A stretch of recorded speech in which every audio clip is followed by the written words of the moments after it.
السلام علیکم شیخ صاحب۔ وعلیکم السلام ورحمۃ اللہ۔ شیخ صاحب میرا یہ سوال ہے کہ ہم لوگ کسی سے کچھ قرض میں پیسہ لیتے ہیں یا پھر جیسے کہ ہم بولتے ہیں ہم 10 دن میں دیں گے، مہینے کے بعد دیں گے، تو اس سلسلے میں کیا ہم لوگ کو لکھنا ہے یا پھر لکھ کر لینا ہے کہ میں تمہارے پاس اتنے پیسے دے رہا ہوں اتنا مدت میں؟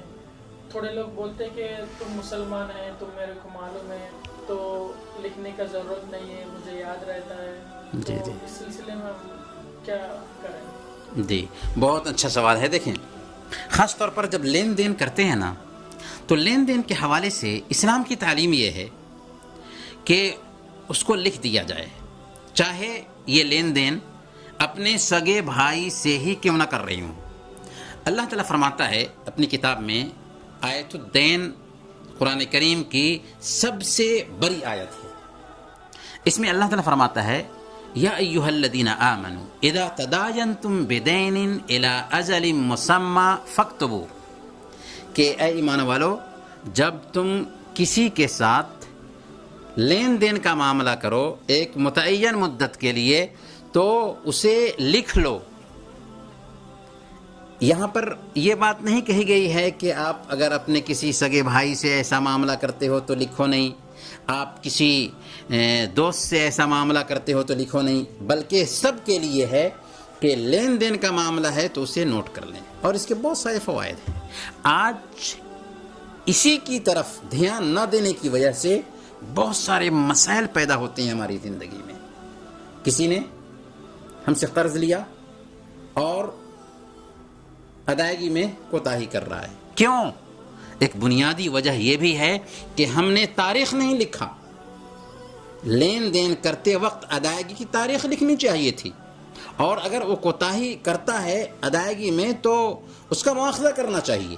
ٹھیک ہے، ہم نے ڈھیل دیا، ہم نے وقت دیا اس کی مجبوری کی وجہ سے، تو ہمیں ثواب ملے گا، لیکن اگر وہ ادائیگی کی طاقت رکھتا تھا اور ادائیگی نہیں کرتا ہے نا، تو یہ بھی ایک طرح سے ظلم ہے۔ اللہ کے نبی صلی اللہ علیہ وسلم نے بیان فرمایا مطل الغنی ظلم، اور یہاں پر ایک پیغام ہوگا ان بھائیوں کے نام جو قرض لینے کے بعد ادائیگی میں کوتاہی کرتے ہیں۔ اللہ کے نبی صلی اللہ علیہ وسلم نے ارشاد فرمایا نفس المؤمن معلقۃ بدینہ حتی یقضى عنہ، ایک آدمی کی جان اس کے قرض کی وجہ سے اٹکی رہتی ہے، لٹکی رہتی ہے، یہاں تک کہ قرض کی ادائیگی نہ کر دی جائے۔ اور اللہ کے نبی صلی اللہ علیہ وسلم نے ایک ایسے انسان کے جنازے کی نماز نہیں پڑھائی جس کے اوپر قرض تھا، یہاں تک کہ ایک صحابی نے باضابطہ اس کے قرض کی ادائیگی کی ضمانت لے لی، تب آپ نے جنازے کی نماز پڑھائی۔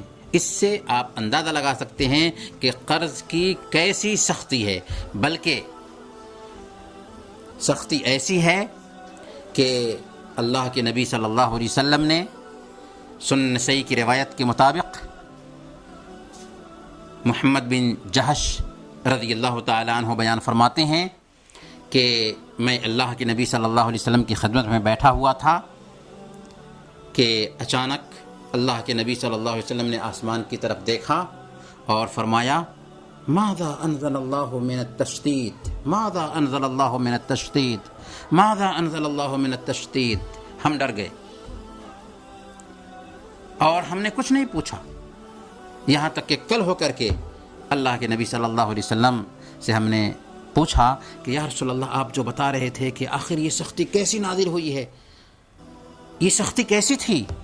تو آپ نے فرمایا کہ اللہ کی قسم جس کے ہاتھ میں میری جان ہے، جو کوئی بھی اللہ کے راستے میں شہید ہوتا ہے، پھر زندہ کیا جاتا ہے، پھر شہید ہوتا ہے، پھر زندہ کیا جاتا ہے، اور پھر شہید ہوتا ہے، وہ جنت میں داخل نہیں ہوگا جب تک کہ اس کے قرض کی ادائیگی نہ کر دی جائے۔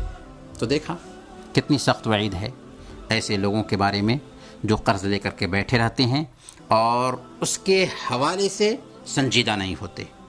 لہذا اگر کوئی آدمی قرض کا لین دین کرتا ہے تو ادائیگی میں بھی سنجیدہ بننا چاہیے، اور ہم قرض دینے والے سے یہ کہیں گے کہ آپ اگر قرض دے رہے ہیں تو شریعت کو فالو کیجیے۔ شریعت کے حکم کے مطابق چلیے. آپ اگر اپنے بھائی کو ہی قرض دے رہے ہوں، آپ اپنے کسی دوست کو ہی قرض دے رہے ہوں، تو آپ لکھ لیجئے. یہ اللہ کا حکم ہے، یہ ہماری شریعت کا حکم ہے، اور اس میں آپ ہمیشہ فائدے میں رہیں گے.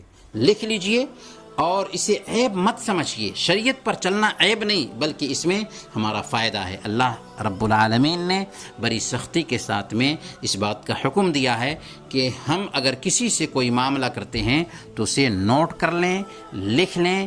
اس کی وجہ سے ہم اختلاف سے بچ جائیں گے اور بہت سارے مسائل سے بھی ہم بچ جائیں گے. اللہ تعالی ہم سب کو شریعت کی پابندی کرنے کی توفیق عطا فرمائے. وصلی اللہ علی نبینا محمد وعلی آلہ وصحبہ اجمعین.